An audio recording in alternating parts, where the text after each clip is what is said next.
You open up Gold Belt Wrestling Magazine, June 1988, and before you even realize how deep you're about to go, the pages are already talking over each other, editorials arguing with readers, features jockeying for position, ads screaming for your attention, and the whole thing feels less like a magazine and more like a crowded arena lobby where everyone has an opinion and nobody is whispering. And the issue kicks off by setting the tone fast, telling you this is going to be about young blood, old standards, women carving space, legends still teaching, territories still mattering, and a business splitting itself in two between tradition and spectacle. And once that expectation is planted, the magazine doesn't slow down to explain itself. It just charges forward, opening with first round, unloading with the kind of blunt editorial voice that only exists in the late 80s, defensive and confident at the same time, clearing the air, getting a few things off its chest, pushing back at critics, and declaring that Gold Belt isn't here to politely nod along with promoter narratives. It's here to call wrestling what it is right now: loud, contradictory, booming, and chaotic. And that confrontational energy bleeds straight into backtalk, where the readers aren't treated as background noise, but as part of the conversation. Letters framed as proof that wrestling fandom isn't passive consumption, but active participation, disagreement, loyalty, and tribalism.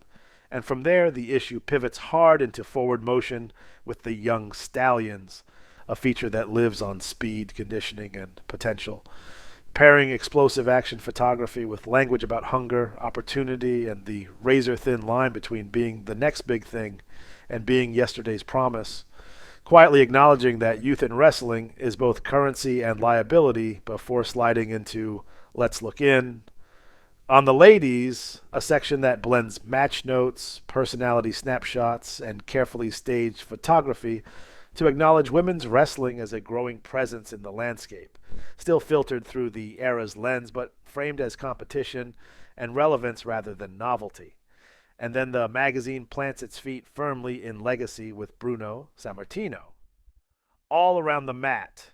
Not a nostalgia piece, but a respect piece, presenting Bruno as a thinking wrestler, a technician, and a philosophical standard bearer, someone whose understanding of conditioning, psychology, and professionalism still matters in 1988, which flows seamlessly into Coach Kurtz's reading like a grizzled trainer leaning over the ropes and barking wisdom, hammering fundamentals, footwork, awareness, preparation, and mindset, reinforcing the idea that wrestling greatness is built methodically, not stumbled into, and that grounded instruction contrasts sharply with the Northlands connection, which zooms out and reminds you that despite national television, wrestling is still stitched together by regions, borders, promoters, and travel, talent moving through cold buildings and long roads before, etc., etc., etc.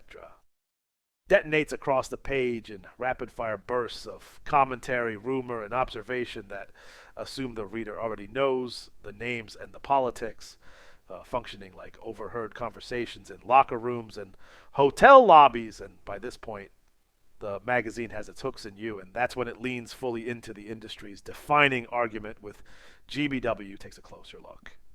The NWA versus the WWF, framing the conflict not as a roster comparison, but as a war of philosophies, tradition versus spectacle, wrestling versus sports entertainment, regional identity versus national branding, daring the reader to decide which future feels real. A debate that echoes again through the Survivor Series coverage, where elimination becomes metaphor, alliances collapse, bodies disappear, and survival becomes the only rule. And somewhere around here, once you're already committed, already flipping pages mentally, that's when you realize this is the kind of deep cut wrestling archaeology you either live for or you don't. And if you're still here, you already know you'll be back for the next one, because this kind of obsession only works if you keep feeding it. And the issue doesn't let you linger on that thought, grounding the big ideas again with Chi-Town Heat, where Chicago crowds and reactions remind you that no matter how glossy wrestling becomes, legitimacy is still decided live and loud in the right building. Then easing the throttle just enough with Kids' Corner, pulling younger fans into the ecosystem early, reinforcing heroes, villains, and loyalty.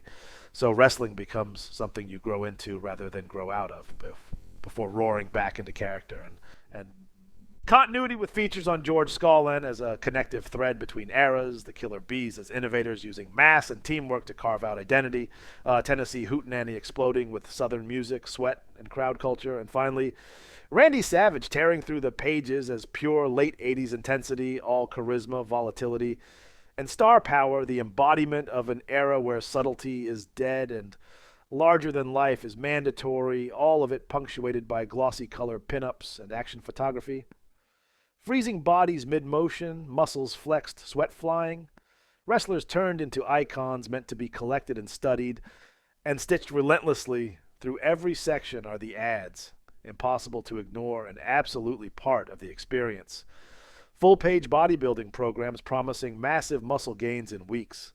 Supplement ads claiming scientific breakthroughs and explosive power. Novelty masculinity products selling dominance and confidence. Mail order self improvement courses offering wealth, success, and personal reinvention. Wrestling merchandise ads pushing VHS tapes, photo sets, subscriptions, posters, and memorabilia.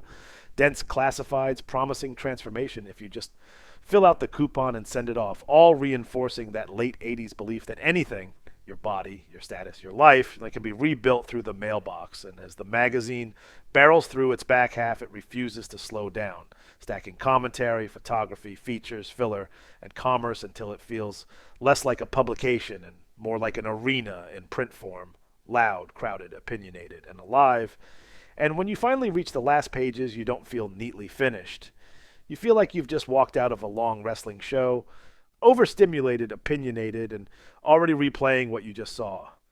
Because Gold Belt Wrestling Magazine, June 1988, isn't trying to preserve wrestling history quietly, and it's trying to keep pace with a business expanding, arguing, selling, and reinventing itself in real time.